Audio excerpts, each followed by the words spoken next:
Good morning and welcome to the homestead. So we're back on the Dodge project today, and we're going to be working on installing our Banks dual ram intake. I think it's called the Power Pack twin ram intake.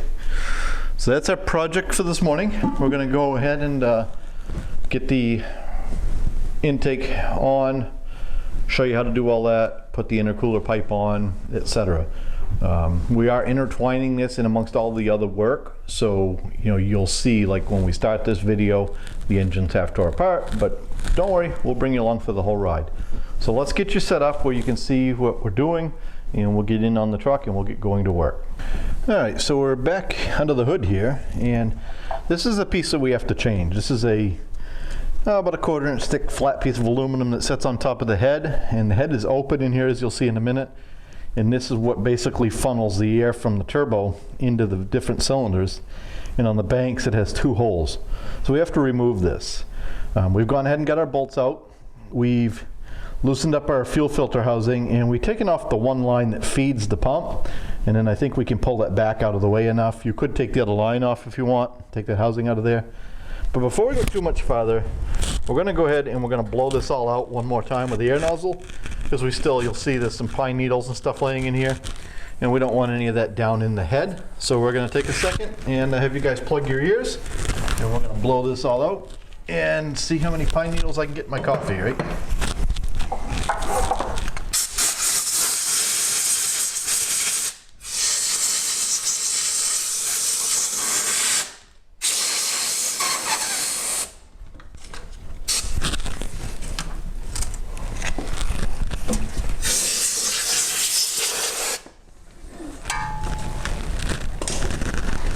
Alright, so now I'm going to see if I can pull my fuel filter housing back enough, just like that.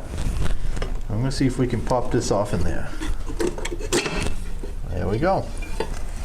So that's the piece that we were after, and we'll spin you around on the bench here in a second and show you what we got to do. So then, the other part we have to do is clean this gasket off here, and a lot of it came off. But we're going to have to clean the rest off. We'll probably use a little razor blade, clean that off. We don't really want to get in here and start grinding, but if I'm thinking, it's probably going to be a little bit of a chore, but we'll get that done. We'll clean this up. We'll take you over on the bench and show you what we got to do. Alright, so we've got our gasket surface all cleaned off.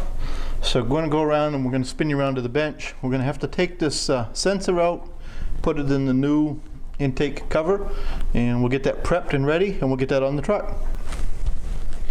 Alright, so we're going to spin this sensor out.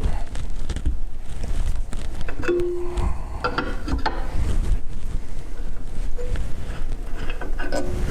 going to save that.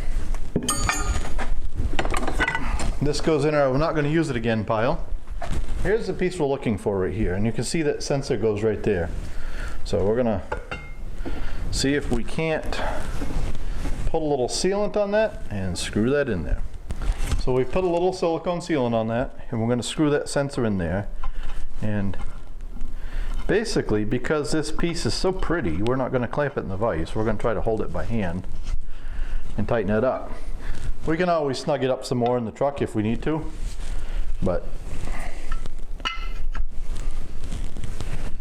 pretty sure we can get that as tight as we need it.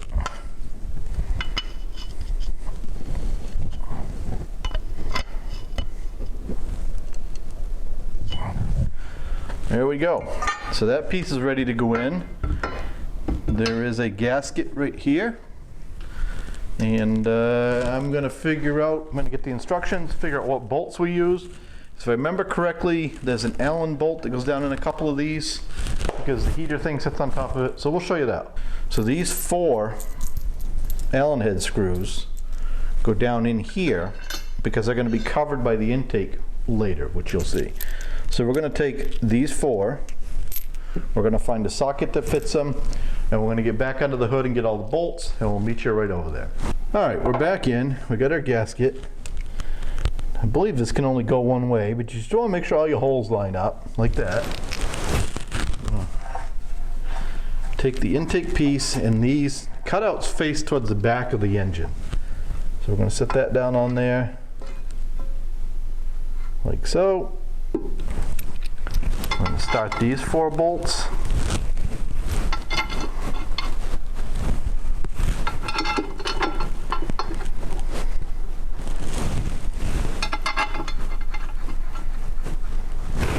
Now we're going to find all the rest of our bolts. Now, originally you had these pieces here, and I don't believe we reuse any of these according to the directions.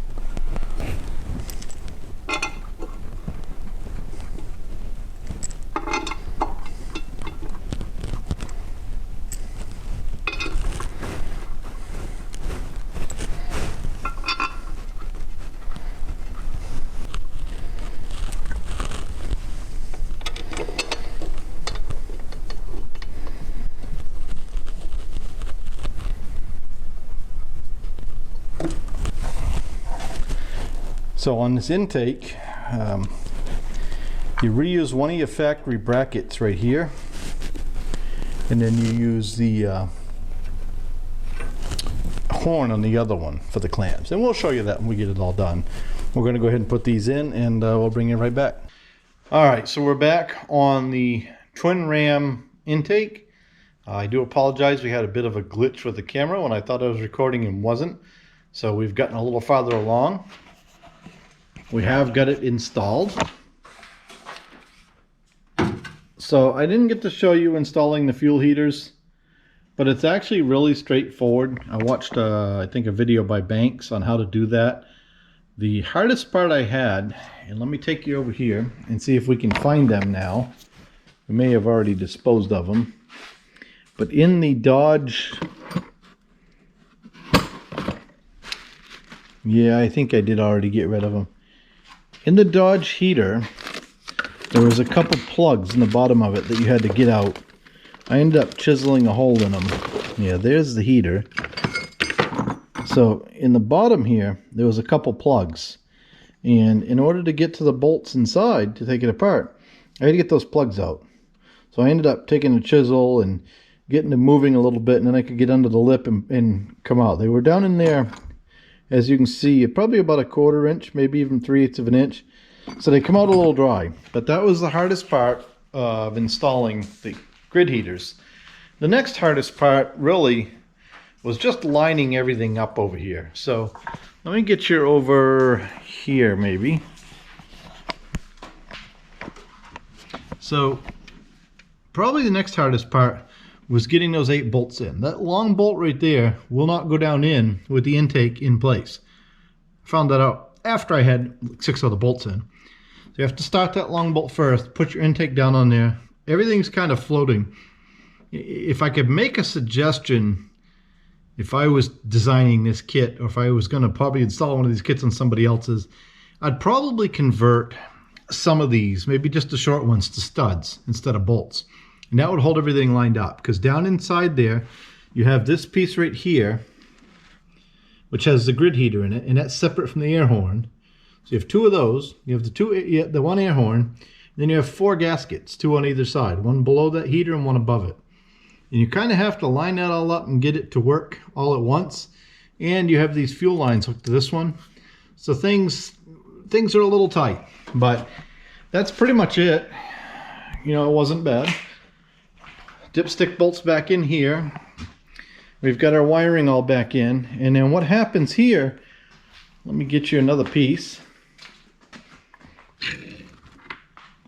They give you this new tube that replaces that tube right there in the trash pile. Well, I don't want to say trash pile, but we're not going to use it right now pile.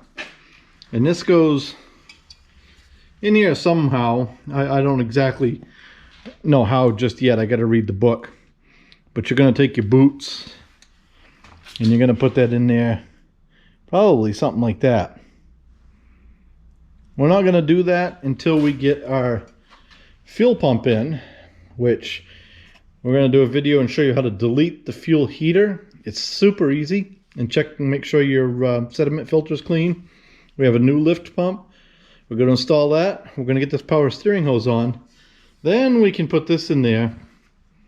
But we also have a new intercooler coming. It won't be here for a couple more days. So we'll probably go ahead and get back on the fuel stuff. And we'll just show you this pipe being installed when it's all done. So that's kind of it with the Banks dual ram intake. It's not too bad. The installation wasn't too bad. The grid heaters, like I said, they were easy enough to get out. It just was a little bit time consuming. Getting everything lined up took just a little bit. But all in all, it was a pretty easy process.